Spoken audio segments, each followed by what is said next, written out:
जोबोद गिथाव बाथाव जाथाय माने मैदेर होनो थांनाया दिनै मैदेरजों माने जोजानाय बे जाथायखौ आं दिनै खोना बिराद दुखु मोनदों। आंनि जोनोम गामियाव जादों बे जाथाया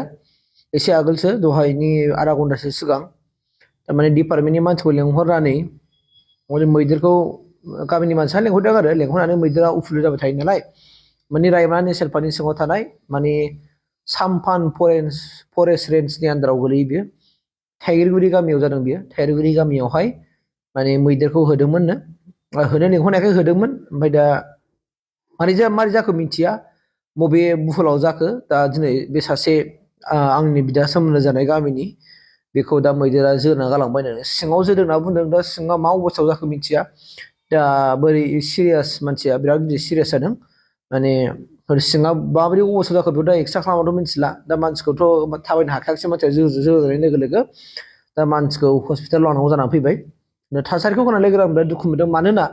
जोंनि बावहाय दा ओरैबायदि मोनसे मैदेरनि उफुद्रुगा बिराद जागासिनो दङ माने जोंनि हालामावहाय बे सामफान रेन्जनि आन्दारनि सिङावहाय बे माने जेरै आवजागुरि इस्लामपुर थाइगिरगुरि महेन्द्रपुर थाइजौ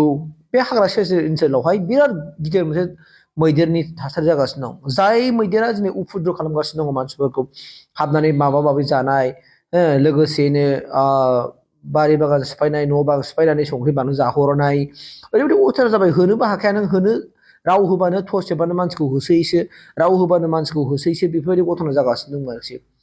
साननो गोनां दा बिनि सायावहाय डिपार्टमेन्टआ मा माबा लायो एक्सन लायो बेखौ उननि समावसो मिथिसिगोन आरोखि